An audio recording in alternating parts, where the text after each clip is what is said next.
Wah, bakal seru nih. Partai koalisi Anies mantap dukung menantu Jokowi di Pilgub Sumut. Masa sih Bang, ceritain dong. Jadi PKS baru aja menyatakan dukungan untuk Bobi Nasution yang merupakan menantu Jokowi untuk maju di Pilgub Sumatera Utara. Presiden PKS Ahmad Saiku menyatakan langsung dukungan ini. Dia bilang seluruh mesin partai di Sumatera Utara siap dikerahkan buat memenangkan Bobi. Selain PKS, sebelumnya PKB udah lebih duluan menyatakan dukungan buat Bobi. Alasan PKB mendukung Bobi ialah karena peluang tokoh muda yang saat ini menjabat wali kota Medan itu buat menang sangat besar. Sementara Nasdem udah jauh lebih dulu menyatakan dukungan buat iparnya Kaisang itu. Tiga partai itu kan kita tahu merupakan anggota koalisi perubahan waktu di Pilpres lalu yang mendukung Anies Cak Imin. Kenapa begitu ya? Apa mereka nggak ada kader yang kuat buat dicalonin? Gini loh, partai politik itu selalu ngelihat peluang calon mana aja yang potensi menangnya lebih besar. Nah, Bobi ini peluangnya gede banget buat menang, soalnya partai pendukungnya banyak. Selain tiga partai itu, udah ada Golkar, Gerindra, PAN, sama Demokrat yang udah mantap dukung Bobi. Jadi dengan koalisi yang gemuk begitu, partai pun akan mikir-mikir buat jadi lawannya. Mending ya gabung aja. Tapi kan mereka waktu di Pilpres bertarung tuh, apa nggak canggung ya? Ya enggak dong, emang begitulah dinamika partai politik di Indonesia. Baru beberapa bulan lalu saling melempar kritik, tapi sekarang udah gabung buat ngedukung calon yang sama. Tapi dalam kasus pilkada emang polanya biasa begitu sih. Soalnya dari dulu partai yang misalnya di pusat berhadap-hadapan tapi di daerah bisa berkoalisi. Banyak banget yang begitu, misalnya dari dulu PKS yang oposisi dengan pemerintah tapi di beberapa daerah berkoalisi dengan PDIP untuk nyalonin wali kota atau gubernur. Oh begitu ya. Kalau pendapat anak Abah gimana nih dengan hal ini? Karena saya bukan anak Abah, jadi saya tidak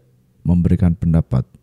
Jadi teman-teman kalau mau berpendapat silahkan, terutama anak Abah, silahkan ditulis di kolom komentar. Ya, saya kembali sebetulnya kepada prinsip dasar dalam pemilihan calon di pilkada ya, bahwa partai politik itu umumnya mencari calon yang menang. Nah, surveinya pada hari ini saya kira memang mengerucut kepada dua nama saja yang punya peluang yang besar, yaitu Bobi Nasution dan kedua Edi Rahmayadi. Kalau bicara elektabilitas, pilihannya cuma dua itu. Kalau bicara PDI Perjuangan, saya kira ada kesulitan sedikit banyak, karena Pak Edi ini kan kalau lihat pertarungan pilkada sebelumnya adalah pertama lawan PDI Perjuangan, yang kedua memang didukung oleh komunitas dan tokoh-tokoh yang backgroundnya itu atau basisnya itu bukan basisnya PDI Perjuangan gitu. Barangkali agak mirip-mirip analoginya seperti PDI Perjuangan mendukung Anies Baswedan di Jakarta lah.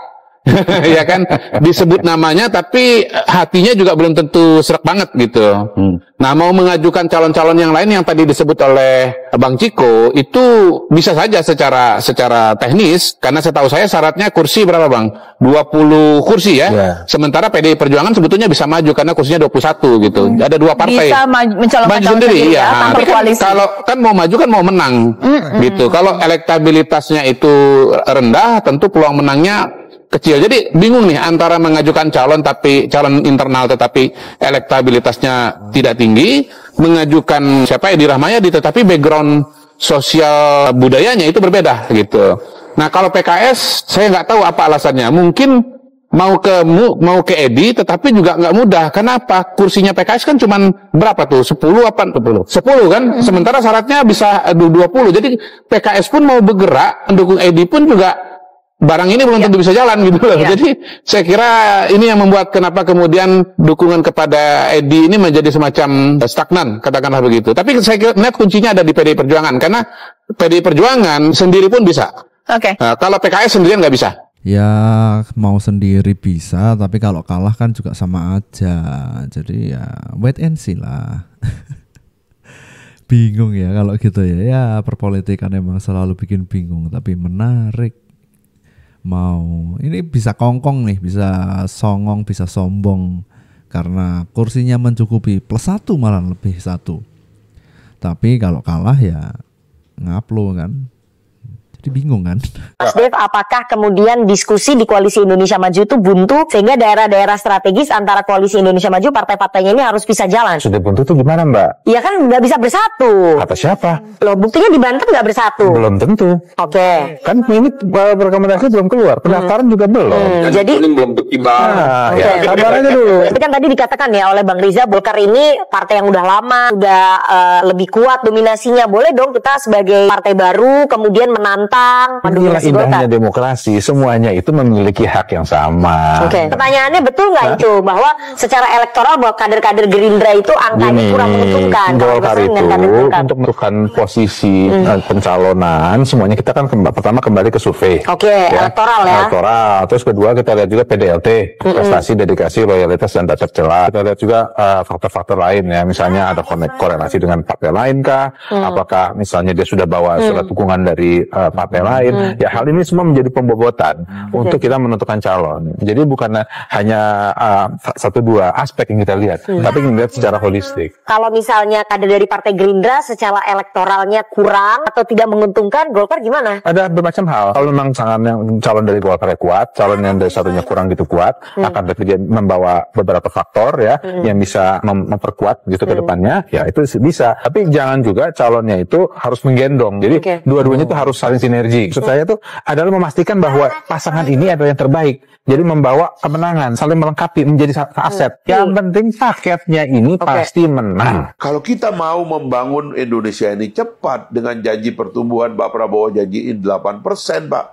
Stuck kayak gini itu tidak diperlukan lagi, tidak boleh lagi. Tidak boleh ada pelambatan, Pak. Bila perlu ini kita komando semua ekonomi kita ini, Pak. Ada ciri ini di dunia ini ada dua tren kan. Tren pertumbuhan ekonomi cepat di China, tren ekonomi stagnan di Eropa dan di Amerika.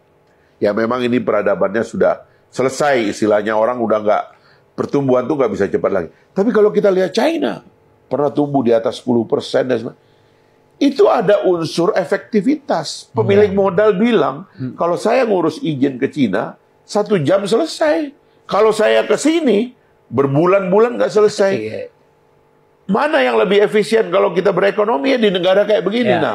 Komando itu diperlukan, makanya provinsi kita minta sebagai kaki tangan daripada pemerintah pusat, supaya dia ngomong ke bupati-bupati dan wali kota, saya ini bukan lawan Anda. Saya ini adalah perwakilan dari pemerintah pusat, disuruh ngebantu supaya rakyat Anda cepat sejahteranya. Bagaimana caranya? Ayo kita kerjasama. Bupati wali kota senang, kalau ini enggak, pasang kuda-kuda. Wah, ini pilkada depan dia mau maju nih, ya kan? Dia lagi cari popularitas ini, dia lagi keliling nih. Dia lagi pengen berkuasa nih, dia pengen ikut pilkada. Saling kunci, Pak. Nggak jalan itu barang, Pak. Nah, ini yang mesti diperbaiki ke depan gitu. Saya sangat setuju dengan apa yang dikatakan Bung Fahri ini ya. Maka dari itu kenapa tadi saya menjelaskan bahwa saya akan mendukung Khofifah di Jawa Timur, karena ya seperti yang kita tahu Khofifah itu berada di klan Prabowo Gibran. Jadi pemerintah daerah sebagai kaki tangan presiden di daerah itu akan mudah untuk mendelivery program-program dan kesuksesan serta perkembangan di suatu wilayah.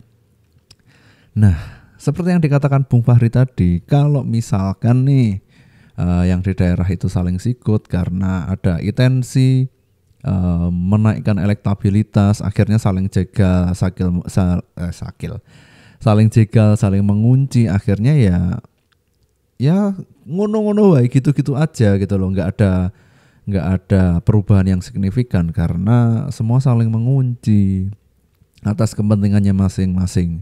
Jadi nggak ada kepentingan goal yang besar dari nasional ke daerah ke pelosok gitu, nggak ada, karena semua saling menjegal biar aku tetap menjadi pick me istilahnya. Tetap semua itu karena aku gitu. Nah, tapi kalau misalkan dari yang paling ujung, paling tinggi sampai ke daerah-daerah itu satu visi, satu misi dan satu klan, itu akan mudah dalam mengatur dan mencapai goal nasionalnya gitu. Jadi saya sangat setuju dengan apa yang dikatakan oleh Bung Fahri ini. Kenapa ya DPD kerap baku hantam saat bahas jabatan? Emang iya ya? Gimana tuh ceritanya? Untuk kesekian kalinya sidang paripurna DPD RI heboh dan baku hantam lagi nih. Jadi kemarin Jumat 12 Juli 2024 kericuan terjadi saat Ketua DPD RI Lanyala Mataliti mau ngomongin perubahan tata tertib tentang cara dan mekanisme pemilihan pimpinan DPD periode berikutnya. Para anggota DPD RI langsung ngegas dan ramai-ramai interupsi, tapi satu pun nggak dihiraukan oleh Lanyala. Dia tetap lanjut baca tata tertib yang sudah direvisi oleh tim kerja DPD. Rapat makin panas, mikrofon para anggota tiba-tiba dimatikan. Mereka pun teriak-teriak riuh. Tapi Lanyala tetap cuek, lanjut baca tata tertib yang bakal disahkan. Para anggota langsung merangsek maju ke meja pimpinan. Bahkan ada yang sampai mau narik palu sidang buat nyegah pengesahan tata tertib DPD RI ini. Sempat terjadi momen tarik-tarikan palu sidang. Lanyala dengan sigap merebut palu yang mau diambil anggota. Terdengar juga panggilan buat petugas pengamanan dalam. Karena situasi makin kacau, pimpinan pun menskors rapat biar suasana tenang lagi. Wah, chaos gitu ya Bang. Terus gimana selanjutnya? Nah, celakanya pas diskors, salah satu anggota DPD malah lihat ketua asik ngerokok. Senator asal Papua Barat, Philip Wamafma, langsung interupsi. Dia protes sikap pimpinan DPD yang malah keluar ruang rapat buat ngerokok. Menurutnya sikap Lanyala ini kayak ngerendahin forum rapat paripurna. Anggota DPD lain curiga, pimpinan DPD sekarang berusaha ubah dan paksain aturan biar mereka bisa lanjut menjabat. Diketahui, peraturan DPD RI nomor 1 tahun 2022 pasal 6 nyebut susunan pimpinan DPD terdiri atas 1 ketua dan 3 wakil ketua. Tapi dalam tata tertib DPD RI yang baru, muncul mekanisme pemilihan paket pimpinan. Jadi ini memungkinkan pimpinan sekarang, yakni Lanyala sebagai ketua, lalu Nono Sampono, Elviana, dan Tamsil Linrung sebagai wakil ketua, bisa kembali memimpin DPD RI. Emang kejadian kayak gini bukan kali pertama ya? Iya nih, udah sering banget. Contohnya di tahun 2016, mereka ribut soal pemangkasan masa jabatan pimpinan DPD dari 5 tahun jadi 2,5 tahun. Setahun kemudian di tahun 2017, DPD kembali heboh, lagi-lagi soal jabatan pimpinannya. Di paripurna tahun 2019, anggota DPD bahkan hampir berantem pas bahas tata tertib pemilihan pimpinan DPD. Jadi DPD ini sering heboh kalau udah bahas soal pergantian pimpinan. Soal lainnya, jarang banget mereka berdebat hebat, apalagi sampai baku hantam. Iya ya, DPD ini jarang dengar beritanya, giliran muncul malah ribut. Kalau menurut kalian gimana? Jarang muncul berita dan program atau prestasi dari DPD, sekali muncul berantem. Tapi bagaimanapun juga ribut-ribut di DPD ini bagi rakyat itu menjadi hiburan ya. Aduh, menjadi hiburan yang menarik bagi rakyat. Nah, ini tuan-tuan rakyat itu bahagia kalau melihat mereka berantem. Orang menentukan si A, Marcel misalnya, ya kan, untuk jadi wakil wali kota, ya, di Tangerang Selatan, ya. Nah, tentu tidak kemudian kan tidak kosong-kosong amat juga dalam memberikan analisa terhadap individu bernama Marcel ini kan. Ini kan juga melalui proses pertemanan, proses bagaimana dia dapat di-deliver satu assignment, misalnya sukses begitu ya. Tugas tertentu, ya kan. Orang yang tidak kosong-kosong apa nih, Marcel cocok nih kayaknya karena calon wali kotanya sudah dianggap sudah sangat experience gitu ya sebagai seorang yang ada di dunia politik, maka dia butuh bisa jadi ini satu bagian dari strategi untuk pemenangan, dan saya kira itu satu hal yang sangat bagus menurut saya ya. Ceruknya tidak hanya wajar tapi bagus gitu loh. Bahwa kemudian apakah itu menang tak kalah, pembuktiannya nanti 27 November kan, seperti apa Marcel itu dan calon wali kotanya ini melakukan upaya-upaya merekrut pemilih.